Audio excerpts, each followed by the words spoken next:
The nutrient input to mitochondria comes from glycolysis and pyruvate and is processed through the citric acid cycle.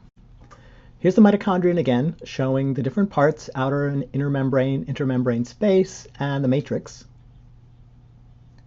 The inputs are glycolysis with glucose, a 6-carbon sugar,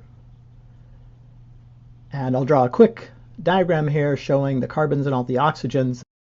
We need to convert all of this into energy and waste products.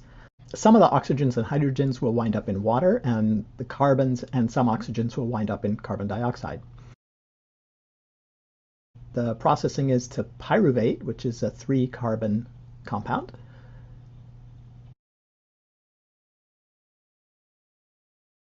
That pyruvate moves easily through the porins into the intramembrane space and then uses a protein transporter that binds pyruvate and moves it into the matrix.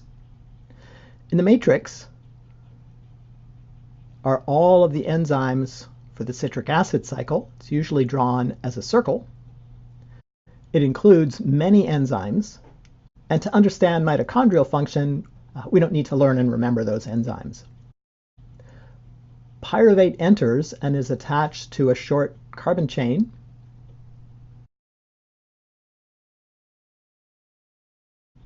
Cycles through, and at the end of that process, we wind up with the same short carbon chain to attach to a new pyruvate.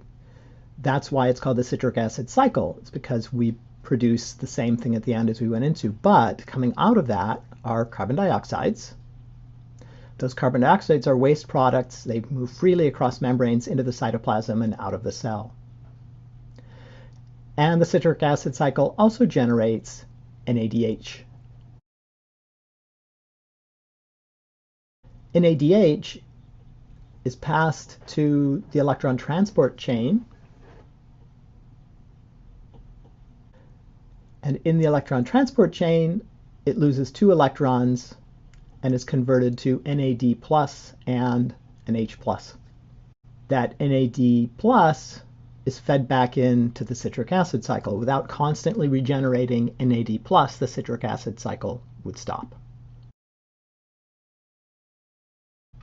So we start with glycolysis, taking glucose to pyruvate, pyruvic acid moving in and through the citric acid cycle. That generates carbon dioxides, which are a waste product, and the organism has to get rid of the carbon dioxide.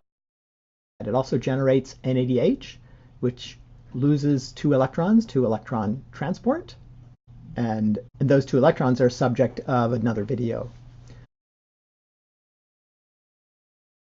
Key elements are the production of NADH, and I won't talk much about it, but also succinate. Succinate is another compound that releases electrons to electron transport.